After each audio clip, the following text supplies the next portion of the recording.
Bueno, pero si no, quedará en nuestra memoria. Hoy vamos a hablar de un artículo publicado en el Rapam durante estos meses, en el cual, ¿qué fueron a hacer? Fueron a medir cuáles eran los resultados perioperatorios de los bloqueos regionales posterior a una fractura distal del radio.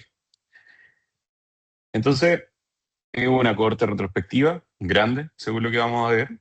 Y la pregunta de fondo que acá y lo que se planteaba un poco era, ¿mejora el bloqueo? Como estamos claros de que mejora los resultados inmediatos, pero ¿mejora el bloqueo los resultados operatorios un poco más tardío, sobre todo cuando el paciente está en la casa? ¿Y aquí viene esto? ¿Y por qué lo publico? Porque en las redes sociales de la revista, en Instagram, y se van a reír algunos, pero publican este estudio, esta foto, y dan a entender de que bloquear al paciente aumenta la reconsulta posterior, de forma significativa, ponen en la publicación. Entonces esto, eh, obviamente, para eso es un Journal Club, ¿ya? Para poder analizar este paper y para poder ir viendo si es que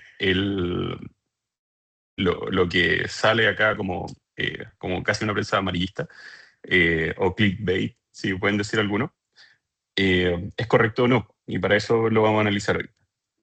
Entonces, Julito, ¿de qué hablo un poquito? ¿Sí? Julio, ¿P? ¿P? entiendo que no se aleja mucho de lo que publicaron. ¿Te acordáis uno que revisaron, de hecho, de los becados también?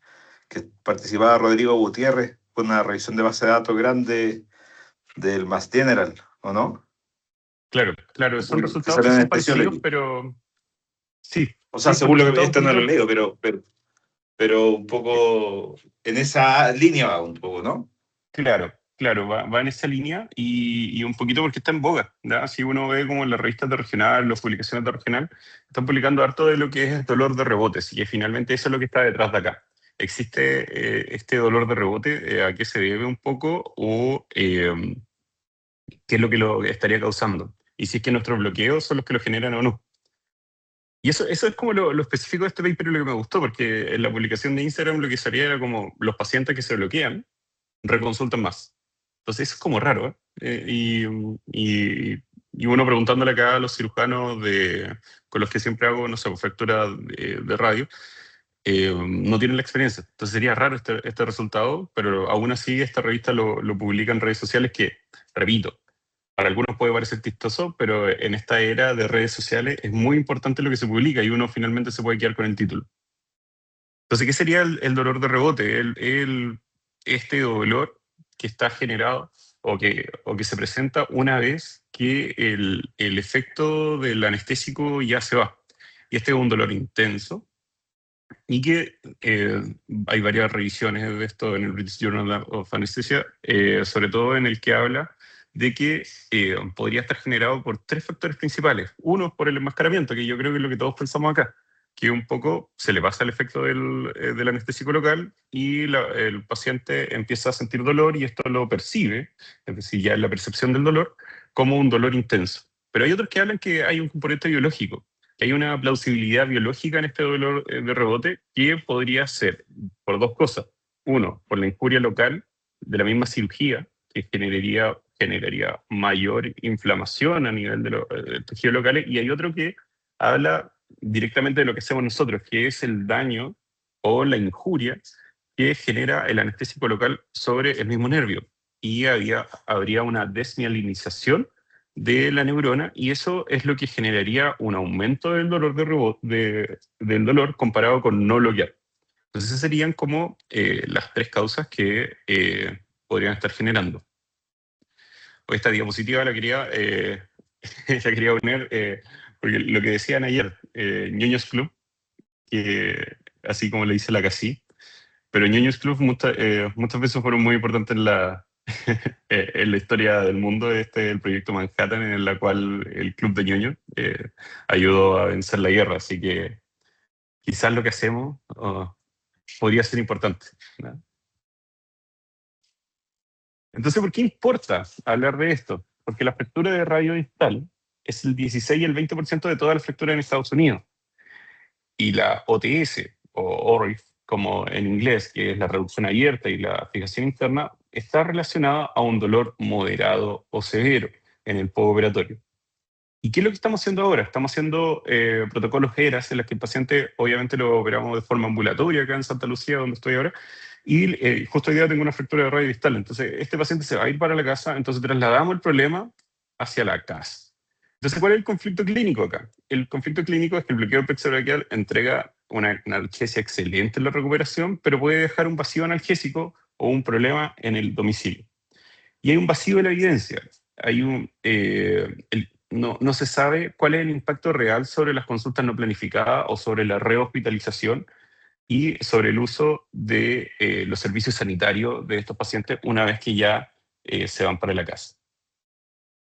Entonces, ¿cuál es la hipótesis implícita? Los beneficios inmediatos y versus el posible rebote o consulta dentro de los primeros días. Es un poco lo que mostraba la evidencia previa. Entonces, con esta introducción, los autores quisieron ir a buscar. ¿Y quiénes son los autores primero que todo? Los autores son de la Universidad de California en San Francisco, que actualmente es una de las becas más respetadas en Estados Unidos, y buscaron y los autores han publicado más o menos por la línea de la anestesia regional.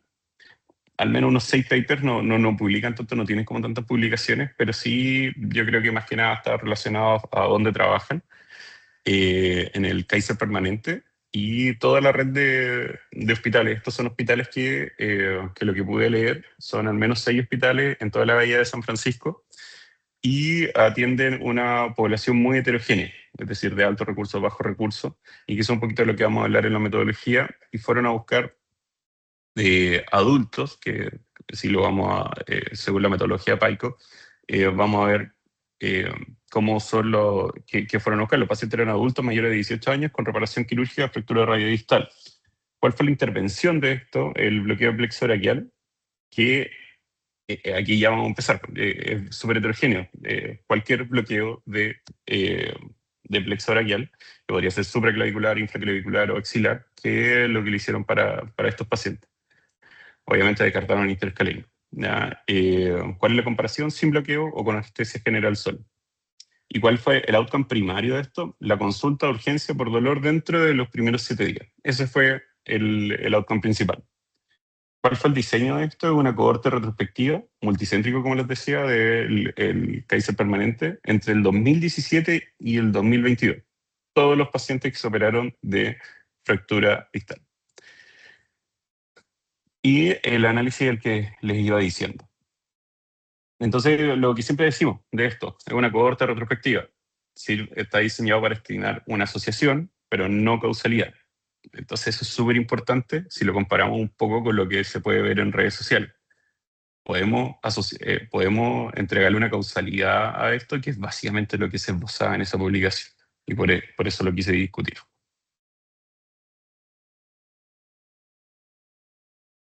Entonces fue una cohorte, y cómo identificaron los pacientes, fue cuántas fracturas de radio tuvieron y que se operaron. Fueron 8.052 pacientes con cirugía primaria radiodistal. Se excluyeron varios. ¿Y por qué se excluyeron? Ya los que se fueron a revisión, porque eso un poco, es decir, una segunda cirugía de esto. La excluyeron porque obviamente ese paciente podía tener más daño de tisular. Los politraumas, es decir, que el paciente o estuviese con alguna otra fractura, cirugía concurrente, es decir, que se operara de otro que va de la mano un poquito con politrauma.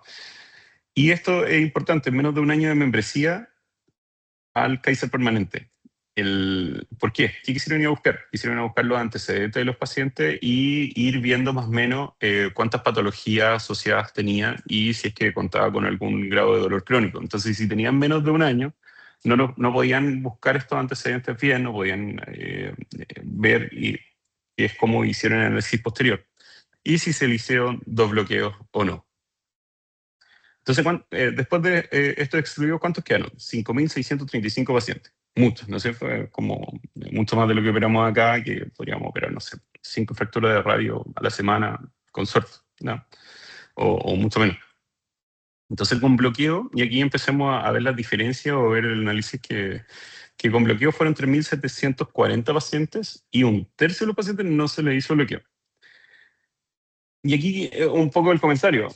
La selección del bloqueo y cuándo se hizo, cuándo no, dependió de los factores clínicos del propio paciente, de las preferencias del anestesista y de las prácticas locales de cada Kaiser Permanente. ¿Ya? Diferente, como que acá en Santa Lucía hiciéramos una cosa y en San Carlos hiciéramos otra. Entonces, esta no aleatorización es lo que domina un poco la selección de estos pacientes. Y yo creo que es inherente un poco a hacer una corte retrospectiva. Así que, pero obviamente la homogeneidad de esto no es muy buena y lo intentan hacer con excluyendo a tantos pacientes y pidiéndole como tantos requisitos para entrar al estudio. Cabe destacar de que bueno, fue presentado al Comité de Ética de Kaiser Permanente y se excluyó como obviamente el consentimiento informado.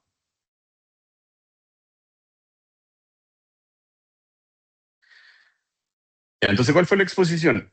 Un poco si recibió bloqueo o no recibió bloqueo. Incluyó todos los distintos abordajes, todos los distintos anestésicos, si es que se usaba bupi, liposomal eh, o, o la típica que usamos nosotros, si es que se le puso catéter o no, todo eso entraban en la misma bolsa. Si usaron coadyuvante o no, todo eso es la misma bolsa, bloqueo o no bloqueo. El desenlace primario es la visita a urgencia por dolor quirúrgico dentro de los 7 días desde el alta. Y secundario, los miligramos de morfina y en el intraoperatorio y en la recuperación, el dolor en la recuperación, la náusea y vómitos postoperatorios, la duración quirúrgica, si es que afectaba en algo esto, la estadía en la recuperación y la estadía en el hospital. Y secundarios post-alta fueron a medir la consulta en la urgencia de los 7 a los 30 días, el dolor, consulta en la urgencia posterior dentro de estos 30 días, o en telemedicina o en la consulta ambulatoria, y si es que requirieron otra receta de opioide o no.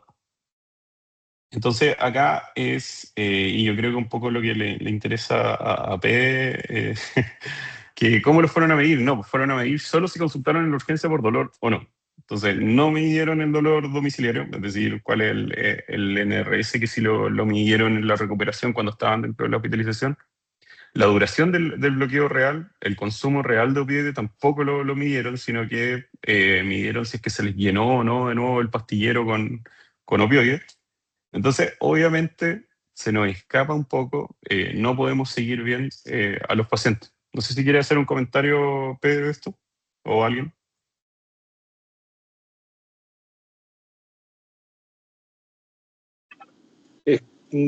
Yo no, por lo menos, o sea, estoy súper de acuerdo contigo, un poco, estáis comparando un poco pera con manzana, porque estáis asumiendo como que, o no estáis asumiendo que no news es good news, ¿cachai? Como que el que no consultó, que está en la casa feliz, le está funcionando bien, y ese no lo vamos a mirar en el estudio, si es que entiendo lo que está diciendo.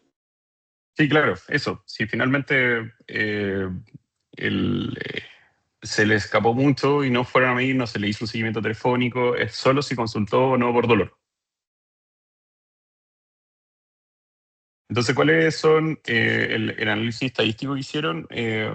Pusieron muchas covariables: edad, sexo, raza, IMC, tabaquismo, medida socioeconómica, incluso de cómo eran los grupos poblacionales de estos estudios, si es que tenían comorbilidades, si tenían dolor crónico, ansiedad, depresión, dolor perioperatorio.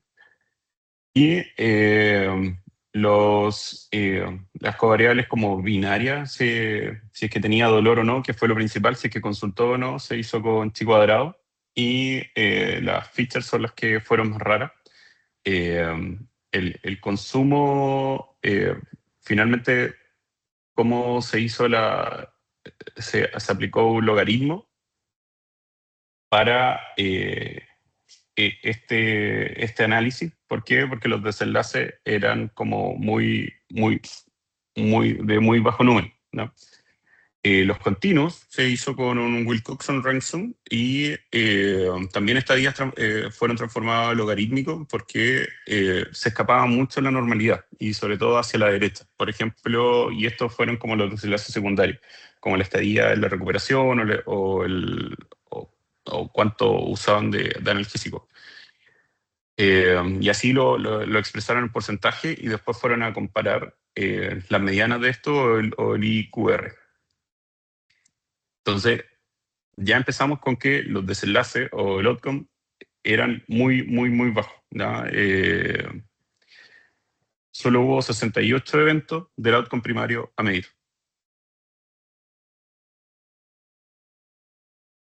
Entonces, ¿cuál es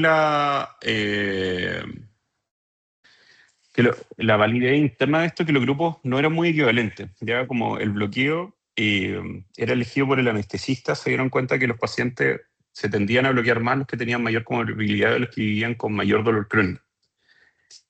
Y que estos eran factores, obviamente, de mayor uso del hospital. Si el paciente vive con dolor crónico, sabemos que esos pacientes están consultando más. Entonces, son pacientes de un mayor ASA, mayor dolor crónico, mayor uso de antidepresivo y mayor uso de psicofármacos.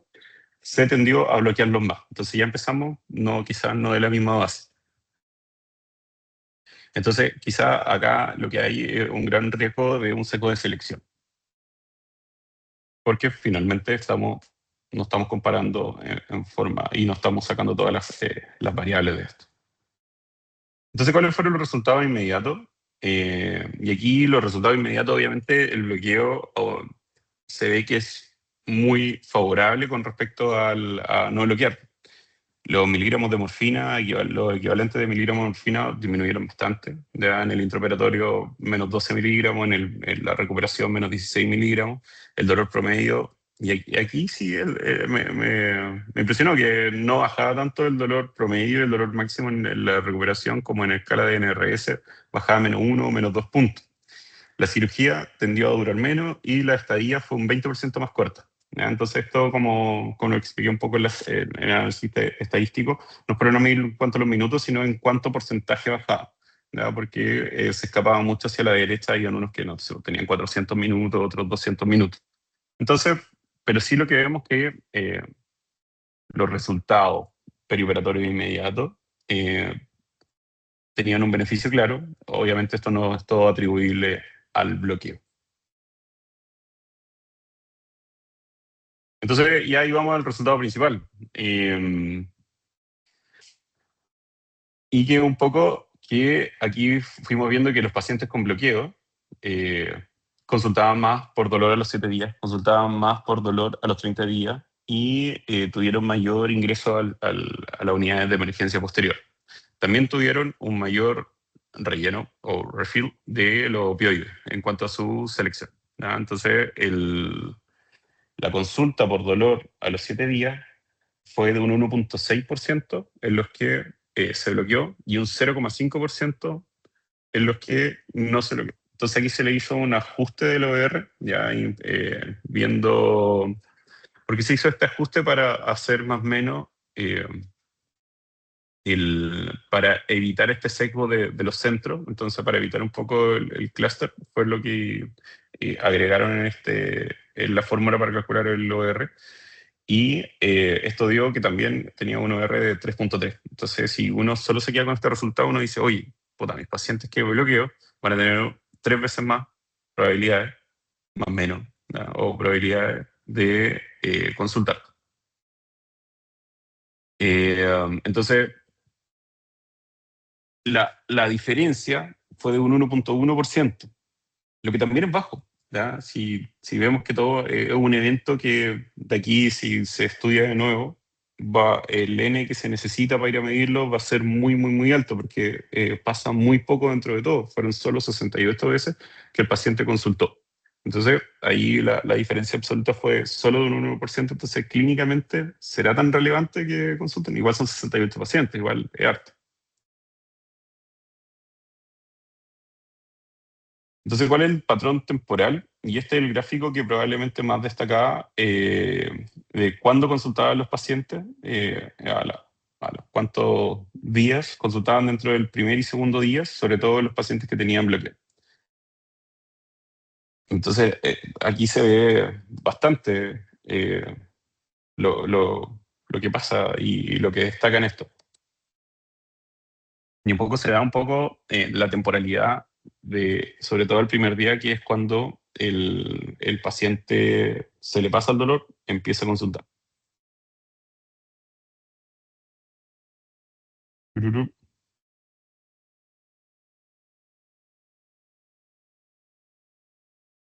Entonces, ¿cuáles son las fortalezas de esto? Es una corte grande, multicéntrica, es un sistema integrado es como si midiéramos acá en la Católica, que tenemos todos los datos ahora con Tracker, entonces eso, un buen registro. Es un outcome clínicamente relevante, porque finalmente es lo que queremos ver si es que el paciente sigue ocupando o no, y en Estados Unidos esto es mucho más caro, entonces obviamente es muy relevante si el paciente consulta en urgencia o no. ¿Cuánto puede costar una visita a la urgencia en Estados Unidos? $5.000 si es que no tiene seguro, entonces es muy, muy, muy relevante. eh, Usaron covariables clínicas y psicosociales para un poco sacar esta variabilidad. No sé si lo logran tanto, porque igual los pacientes que fueron bloqueados tenían mayor componente psicosocial. Eh, y hicieron análisis estratificado exploratorio, pero un poquito que se aleja un poco de lo que fueron a medir el outcome principal. Las debilidades, obviamente, un retrospectivo, una exposición heterogénea, pocos eventos primarios, un outcome eh, obviamente sin ciego, y no se midió el dolor en el domicilio. Y los subgrupos, obviamente, en el análisis tenía un bajo poder para calcular esto. Entonces, ¿qué demuestra este estudio? Lo que sí demuestra es que es muy bueno en el perioperatorio, y eso yo creo que no hay discusión. No prueba causalidad de que, por lo que vimos mismo por el análisis o por la diferencia de los grupos, de que el bloqueo esté generando este bloqueo y esta es mi opinión, obviamente, de que identifica el dolor de rebote como el mecanismo que el bloqueo genere el dolor de rebote. ¿Y qué haría mañana yo? Y es lo que hago un poco. Es una educación del paciente, analgesia programada para que el paciente no se quede sin analgesia, que yo creo que va por ahí un poco el dolor de rebote. Y un seguimiento precoz para ver, y no sé, pues si igual quizás sería una buena estrategia de que si nos está pasando, poder dejarle el celular de dolor para que el paciente haga consulta, y quizás ahí podríamos pesquisar más si tenemos dolor de rebote o no. Eh, y bueno, para un poco plantear mi punto de por qué está de moda esto del dolor de rebote, aquí hay un metaanálisis que se publica en el Anestesia, en el que fueron a ver cuáles fueron las medidas que disminuían el dolor de rebote. Acá lo único que encontraron que tenía evidencia o que tenía una conducta favorable es la dexametasona. Entonces, no sé, quería pedirle la opinión ahora. ¿Qué opinan un poco del dolor de rebote? ¿Existe o no existe? ¿Por qué pasa? ¿Por qué no pasa? ¿Quién está acá de los regionalistas? De la Cuadra creo que se desconectó, ¿no? Ah, no, ahí está. Doctor de la Cuadra. Hola, ¿no hay nadie más que quiera hablar? Bueno, yo creo que el fenómeno de dolor de rebote es real, que los pacientes, después de que se le pasa el efecto, hay un grupo de pacientes que les duele mucho, ¿ya? Es algo de lo cual yo tengo conciencia desde hace muchísimo tiempo. Tanto así que en algún periodo de la vida, cuando dejamos de usar catéter o nos pedían que no usaran catéter, yo casi era como, ¿sabes qué? Prefiero no usar bloqueo. Prefiero que el paciente se vaya cargado de opioides para la casa y en la casa no le aparezca el dolor de rebote, versus que se vaya feliz y todo, y a las 3 de la mañana despierte con un sobresalto de dolor, ¿ya? recuerdo en una reunión clínica en Canadá el año 2005 estar defendiendo el mismo concepto de la importancia del catéter como especie de protección que a las 3 de la mañana el paciente despierte con dolor. Así que no tengo ninguna duda de que los pacientes después les duele y les puede llegar a doler mucho, ¿ya? Ahora, el fenómeno fisiopatológico, si que hay un fenómeno fisiopatológico detrás propiamente tal, o simplemente es una cosa de percepción, una cosa de no preparación adecuada en cuanto a educación del paciente, en cuanto a insistir en la premedicación y que estén preparados habiendo tomado sus medicamentos, es súper discutible y va a encontrar gente que le cree como un ente fisiopatológico distintivo o que simplemente es una cosa de mala preparación o del paciente farmacológica y psicológicamente frente a la reaparición del dolor, ¿ya? Desde el punto de vista, si lo ves desde trayectorias de dolor, no, lo asociamos mucho a lo que es los bloqueos periféricos. Pero si tú haces análisis de trayectoria de dolor para pacientes con una espinal, por ejemplo, tú puedes ver, y siempre decimos que al final el dolor a las 24 horas va a ser lo mismo, el consumo de opioides al final es lo mismo, por lo tanto, en realidad no protege tanto. Pero la trayectoria del dolor es que los pacientes con anestesia general se comen todos los opioides en las primeras horas después de despertar. En cambio, en los pacientes de regional trasladan el consumo de opioides hacia la última parte de las 24 horas, ¿ya? Hacia la tarde-noche y la mañana siguiente, de tal manera que las 24 horas se han sumado y se han equilibrado, ¿ya? Así que puede a lo mejor ser parte del fenómeno, digamos, de la preparación, la anticipación o la agresividad del manejo inicial frente al primer dolor. Ese como primer concepto para tirar en la discusión. Y tampoco en este estudio como que van o dicen o miden cuáles fueron los analgésicos que se le dio en el postoperatorio. Vemos en Estados Unidos el alto consumo de opioides orales que se le dejan hacia domicilio por sobre otros analgésicos. No sé si nosotros vamos a tener la misma experiencia con los analgésicos que usamos. Por la educación igual que hacemos, que le decimos a la gente, aunque no se en todo valor, tómese igual los analgésicos. Quizás por ahí está la respuesta. No sé si alguien más quiere opinar, Marcita.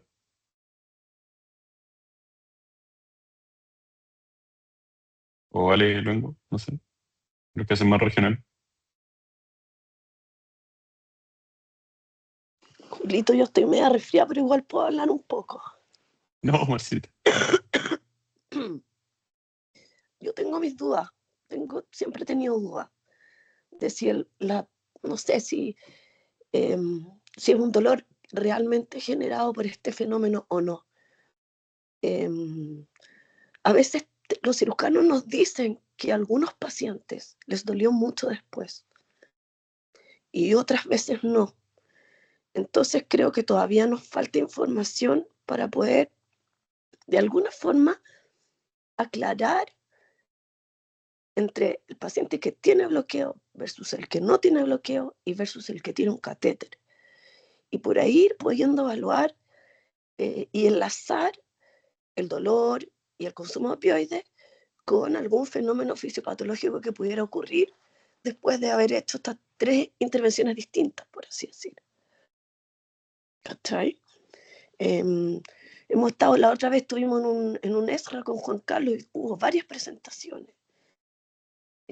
Toda una mañana de dolor de rebote y la verdad es que yo todavía no quedo muy convencida. Siento que la evidencia está súper todavía como en pañales, a pesar de que Juanca dice que esto es ya 20 años atrás que se conversa. Así que yo tengo aún mis dudas. Encuentro súper interesante el tema y creo que hay que seguirlo viendo y darle una vuelta, especialmente los pacientes que les hacemos un bloqueo único versus el paciente que le hacemos un catéter. Y ahí podría buscar qué pasa en esos pacientes, cuál es la diferencia. Eso me me tincaría. Sí, porque, o sea, no hacerle un bloqueo en nuestra práctica clínica sería muy, muy, muy raro y obviamente éticamente muy cuestionable, ¿no? No sé si pudiésemos hacer un estudio de bloqueo sin bloqueo para algo, una práctica que ya usamos y sabemos que el paciente sale con menos dolor. Eso al menos Difícil, lo que pienso yo, que es muy, muy un modelo difícil. muy difícil. Mm. No sé si hay alguna otra opinión de esto. Yo más que nada igual quería, como los becados aquí presentes, igual, pues de que no se queden con lo que sale en redes sociales, siempre vayan a leer el artículo.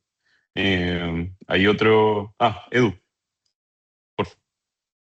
Sí, Julio, muchas gracias por la Mm. presentación, súper buena. Como tú mencionaste, los pacientes que eventualmente pueden tener más dolor o como de rebote, los pacientes que tienen dolor crónico postoperatorio. Quizás, como comentario, en ese tipo de pacientes sería bueno no pensar en un bloqueo único, porque tú sabes que el bloqueo único va a tener una duración limitada, aunque tú le coloques dexametasona, tú quieras, y va a tener un mejor desempeño, pienso yo, en este grupo de pacientes específicamente, dolor crónico, que tengan dolor crónico, que sean usuarios crónicos de opioides también, hacer una técnica regional continua específicamente en ellos. Así que la cirugía de fractura de muñeca generalmente le ponemos un one shot, pero quizás en ese tipo de pacientes debiésemos darle una vuelta, en vez de hacer una técnica única, hacer una técnica continua, cosa de manejar de forma extensa el dolor en el periodo postquirúrgico. Eso es lo que yo he pensado, como, claro, de que finalmente, ¿qué vamos a hacer nosotros? Como, esa es la pregunta de aquí para adelante, anda, en este revisión sistemática. Y lo que hablaban era del uso de dexametasona. Yo creo que eso ya está en todos nosotros y no perineural, endovenoso. Entonces yo creo que por ahí va un poco la cosa, usar catéteres. Doctor de la Cuadra. Me perdí 5 segundos en el túnel, pero hay que seguir mirando, hay que seguir mirándonos, y nosotros ya tenemos una primera mirada. Esto me reincentiva a no sé en qué segundo mandar a publicarlo, pero con Juan Cristóbal el año pasado fuimos a el ASRA con nuestro análisis de catéteres de los últimos muchos años, en nuestra experiencia con nuestras manitos, que creemos que lo hacemos tan re bien. El primer número, así como muy, muy grosero, entendiendo que también la definición de los rebotes es bien discutida, pero una de las definiciones operacionales es pacientes que tengan en algún minuto 8, 9 o 10 de dolor después de que desaparece el bloqueo. ¿Ya? En nuestra base de datos de los catéteres, si tú los sigues desde el día 0 hasta el día 3, 30 y un poquito más por ciento de nuestros pacientes con catéter en algún momento alegaron que tuvieron dolor 8, 9 o 10. ¿Ya? O sea, a lo mejor en nuestros pacientes estamos teniendo al final de los 3 días 30% de posibilidades de dolor rebote. Ahora se distribuían como 10% cada día, 10% el primer día, 10% el segundo día, 10% el tercer día, lo cual quizás habla un poco de la sobrevida de nuestros catéteres. ¿Ya? Por alguna razón nuestros catéteres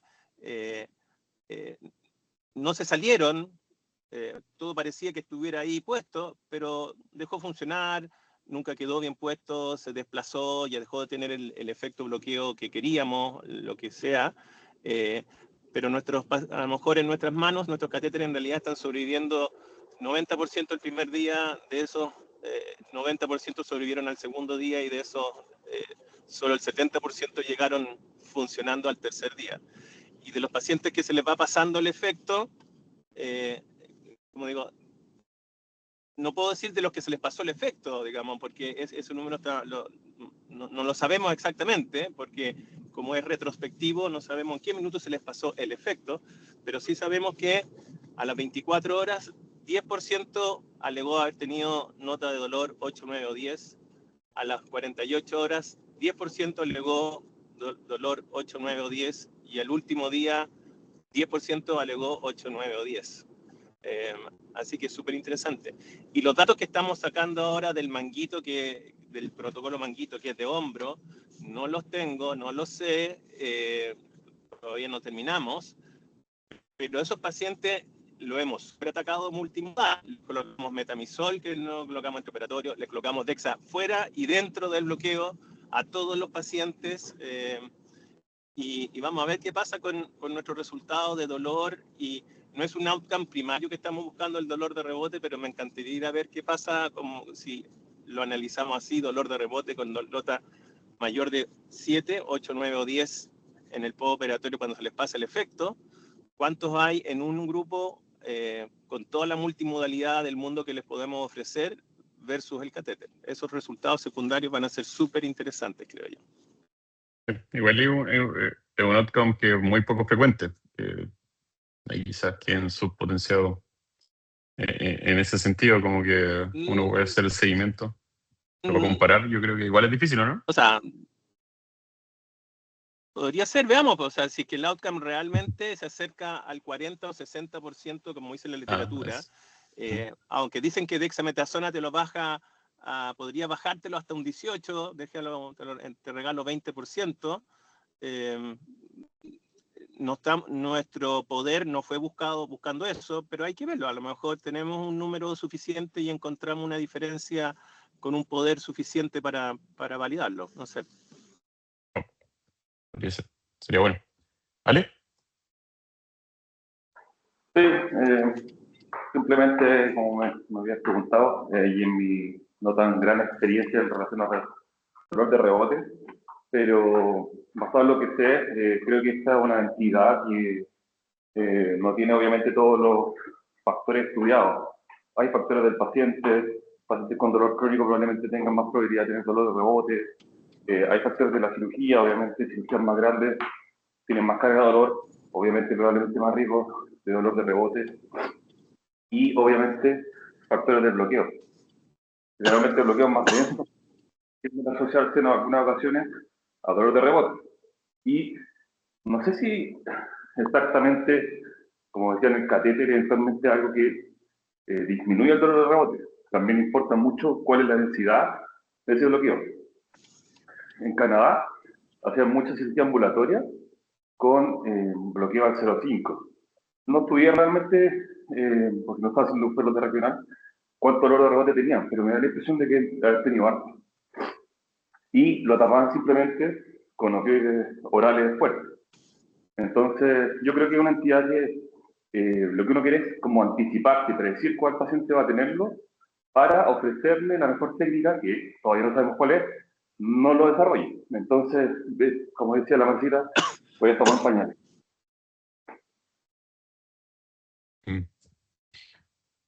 Yo creo que ahí nos queda como el desafío hacia el futuro. Y yo creo que Pede va a terminar porque ya, si no, la Jime me va a retar por no hacer la visita. Gracias, Julito. Súper interesante el tema. Más que un aporte desde el punto de vista teórico, que usted lo maneja mucho más que yo, el equipo regional. El diseño, como fue realizado esto, yo creo que no es lo más correcto. En el sentido que básicamente lo que tú tratas, o sea, tú mencionaste un montón de fallas en términos de selección, etcétera. Pero aparte de eso, como el análisis estadístico, hacer modelos mixtos para un outcome prospectivo, o sea, no está del todo mal, pero al final lo que tú tienes que tratar de hacer cuando haces este análisis retrospectivo básicamente es ver que no haya algún sesgo que esté sistemáticamente causando que la población estudiada, que en este caso sería lo de los bloqueos, tengan más selección, ¿cachai? Y eso hay mejores formas de hacerlo. Eso, no sé, hay métodos de corrección.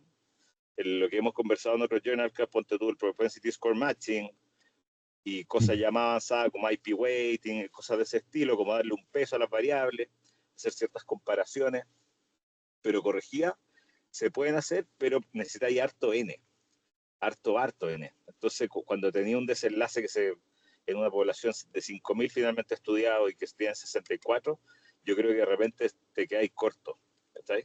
Entonces, puede ser que, no sé, pues si después ahora alguien a partir de esto dice, ya, entonces hagamos un RCT para ver cómo van los pacientes, al final que en nada. Que ha pasado un montón de medicina. Entonces, A eso voy un poco, como que yo también concuerdo contigo, no lo tomaría algo como definitivo, para nada que sea como la conclusión de esta pregunta, que es súper válida. Y creo que hay que seguir viendo lo que pasa. Sería interesante, no sé si tienen como en la base de datos de dolor algo que se pudiese hacer. Habría que darle una vuelta, porque igual hay hartos pacientes. Claro. Pero bueno, eso Sí, yo hay creo que por ahí, sobre eso. tomar. Muchas gracias, Julito. Vale, quería ir No. eso. Gracias, Pedro. Sí, solo brevemente, que como esta entidad es tan variable, al menos entre los pacientes, yo pienso que cualquier estudio que involucre esto debería involucrar más de un centro, más de un tipo de población, porque ahí podría comparar si es que realmente hay poblaciones que tienen, que yo creo que es así, digamos, obviamente. Entonces, como que no te sirve solamente evaluar una corte en un centro, debería evaluar corte en varios centros, con distintos bloqueos, con distintas densidades, con distintos tiempos, con catéter, sin catéter, para en el fondo tratar de obtener información de qué son las cosas que realmente se asocian o eventualmente podrían asociarse, para llegar a una información más clara, aunque probablemente no lleguéis tampoco a nada, porque pienso Claro, que hay muchas veces que hay como un factor que es difícil de predecir y eso es lo que uno quiere. vamos a hacer un estudio acá y en el Sotre, una cosa así, como para ampliar un poco el... O otros países también, no sé, incluso con Canadá, si le hace una encuesta no es tan difícil. Exacto. Bueno, en honor al tiempo, yo creo que vamos cerrando. Se formó una buena discusión, así que gracias a todos por los asistentes. Creo que la Vale Pizarro está de cumpleaños, así que feliz cumpleaños. Adiós. Gracias, adiós. Julito, gracias. Chao, gracias.